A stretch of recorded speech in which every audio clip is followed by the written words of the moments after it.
मैं एमडी मुजम्मिल हुसैन और आप सबका स्वागत है द चैनल होलिस्टिक हीलर पे। आज के इस सेशन में हम बात करेंगे पोस्चर के बारे में।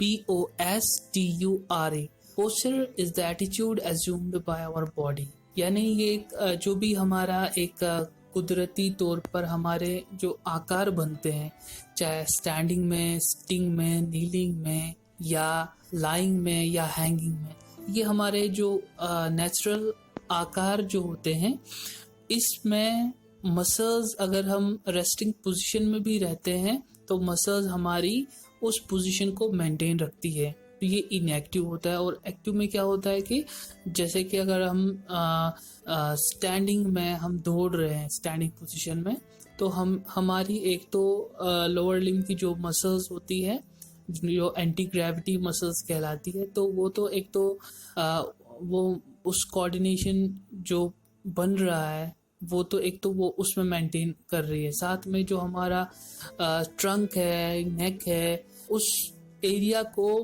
कुछ मसल्स उस पोस्चर को मेंटेन रखती है, उस आकार को उस हिसाब से मेंटेन रखती है। तो ये पोस्चर कहलाता है। आज इसी के बारे में डिस्कस करेंगे। अब इनएक्टिव पोस्चर क्या होता है? These are attitudes adopted by resting and sleeping, यानी या तो अगर आप बैठे हैं या तो आप लेटे हैं, ठीक है ना। तो ये इसमें क्या हो रहा है, इसमें मसल्स को कम काम करना पड़ता है। अगर देखा जाए टेक्निकली, ये समझ लें कि हमारी मसल्स पूरी तरह से रेस्ट नहीं कर सकती है। हमारे जो स्केलेटल मसल्स कहलाते हैं, जो हम अपने विल में काम करते हैं, अपनी इच्छा से उस मसल्स को उठाते, तो that is known as skeletal muscles. तो उनमें अगर पूरा रेस्ट नहीं हो पाता, कुछ मसल्स के फाइबर्स एक्टिव रहते हैं अगर हम रेस्टिंग पोजीशन में भी होते हैं। हाँ, ये मान के चलिए कि काफ़ी हद तक मसल रिलैक्स होती है अगर हम स्लीपिंग या फिर सिटिंग पोजीशन में रहते हैं, क्योंकि उसमें सिर्फ उस पोजीशन को मेंटेन रखना पड़ता है। अब लाइंग में क्या है कि लाइंग में हमारा बेस ऑफ सपोर्ट बिल्कुल हमारे हेड टू टो होता है। तो बेस ऑफ सपोर्ट बहुत ही बड़ा होता है। एक जैसे आपने पिछले सेशंस में भी समझ लिया कि जहाँ पर बेस ऑफ सपोर्ट बहुत ज़्यादा होता है तो स्टेबिलिटी बहुत इजीली हो जाती है, तो इसलिए मसल्स को ज़्यादा काम नहीं करना पड़ता। तो इसी को कहते हैं इनएक्टिव पोस्चर।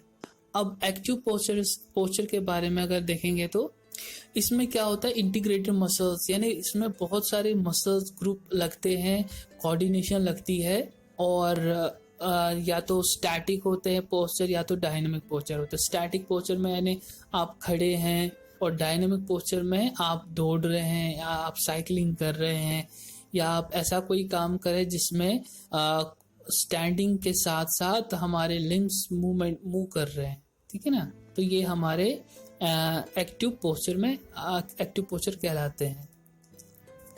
तो डायनामिक पोस्चर में जैसे मैंने डिस्कस किया आपको, डांसिंग, साइकिलिंग या फिर रनिंग, या कभी कभी ऐसा भी होता है कि हम गिरने वाले होते हैं। स्टैंडिंग पोजीशन में अगर हम स्लाइड करके गिरने की कोशिश करते, तो लाइन ऑफ ग्रेविटी जो ही चेंज होती है, वहाँ पर भी कोऑर्डिनेशन काफ़ी हद तक हमारा सेंट्रल नर्वस सिस्टम कंट्रोल करता है। जब लाइन ऑफ ग्रेविटी बिल्कुल ही डगमगा जाती है तो फिर हम गिर जाते हैं। उस पोजीशन को भी हम एक्टिव पोस्चर में ला सकते हैं, एक्टिव पोस्चर का डायनामिक पर्सपेक्टिव। अब अगर पोस्चरल मैकेनिज्म के बारे में बात करेंगे तो मसल्स की जो इंटेंसिटी होती है, यानी तीव्रता या कितना वो सह पाती है ना, और इसमें कोऑर्डिनेशन और डिस्ट्रीब्यूशन की, क्योंकि मसल्स एक साथ काम करती है, मसल का पूरा ग्रुप एक साथ एक ही एक्शन करता है ना। जो हमारी स्केलेटल मसल्स होती है तो उनमें एक तो कोऑर्डिनेशन होना चाहिए, जो होता नर्वस सिस्टम, एक न्यूरोमस्कुलर कोऑर्डिनेशन होता है। अगर जैसे कि बहुत सारे डिजीज में जहाँ पर नर्वस कंट्रोल कम रहता है, उसमें क्या है कि मसल्स की अगर स्ट्रेंथनिंग काफ़ी स्ट्रॉन्ग है, मगर काफ़ी उसको बैलेंस से दो चार होना पड़ता है, यानी कि जब वो चलता है तो काफ़ी जो हमारे आंखों के बगैर जो सेंस होते हैं, जहाँ पर हमारी बॉडी एक स्टेबल होती है, एक बैलेंस बनाए रखती है, तो वो लैकिंग हो जाता है।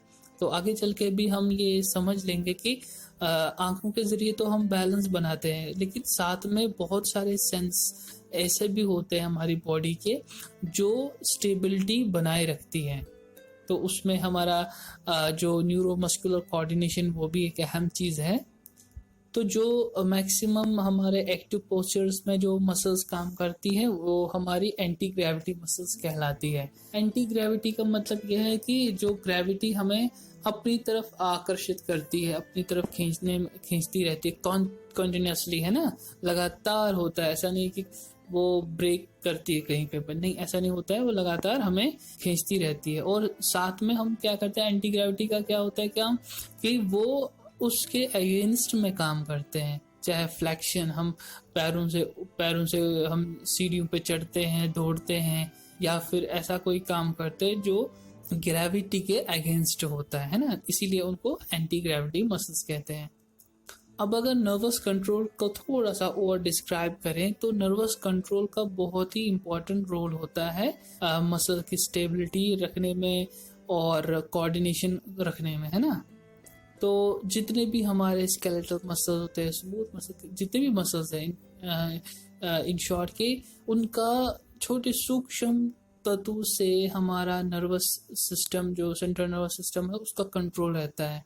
अगर आप फील करते, कभी आपको मच्छर भी काट लेता है या हल्का सा भी एक पिंच भी होता है आपकी किसी भी पार्ट ऑफ बॉडी में, तो वहाँ पर आपको बिल्कुल पता चलता है, और आपका जो लोकेशन जो दूसरे हाथ से, या आप पहचान लेते कि एग्जैक्ट लोकेशन कहाँ पर है, कहाँ पर आपको एक चुभन महसूस हुई। इट मीन्स कि हमारे पूरे शरीर में सेंट्रल नर्वस सिस्टम का बहुत ही बड़ा हाथ है।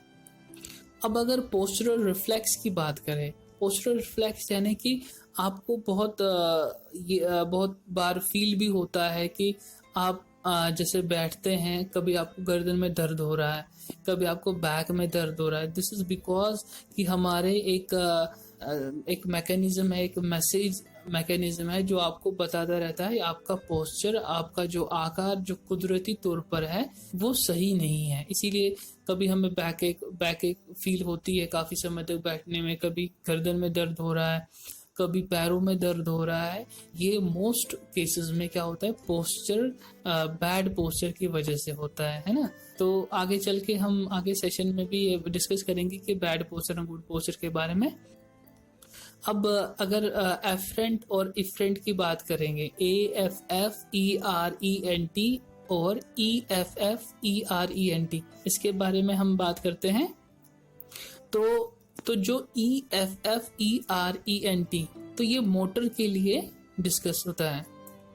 तो जो इफरेंट होता है EFFERENT, ये मोटर वंस के बारे में बात होती है कि मोटर का मतलब होता है कि जो ऑर्डर करता है, सेंट्रल नर्वस सिस्टम जो चीज़ ऑर्डर करता है वो एफरेंट कहलाता है। और जो एफरेंट है AFFERENT, ये सेंसरी के लिए बात हो रही है कि आपने ग्रहण कर ली एटमॉस्फेयर से चीज़, और फिर वो ऊपर जाके प्रोसेस होती है, वहाँ से फिर आपको ऑर्डर मिलता है। जैसे कि आप एक बहुत ही गर्म पानी में आपने हाथ डाला और तुरंत आपका एक रिफ्लेक्स मैकेनिज्म डेवलप होता है, तो आप अपने हाथ को बिल्कुल तुरंत उठा लेते हैं। तो ये हमारा रिफ्लेक्स मैकेनिज्म है जो सेंट्रल नर्वस सिस्टम के अधीन होता है। अब अगर एफरेंट की बात करें तो वैरायटी सोर्स है, चाहे हमारा विजन है, ऑडिटरी है यानी कान के जरिए से है, स्किन है ना। तो और हमारे जो प्रोप्रायोसेप्टिव जो हमारे सेंसेशन होते हैं हमारे जॉइंट्स के अंदर, रिसेप्टर्स होते हैं जो हमें बैलेंस बनाए रखते हैं।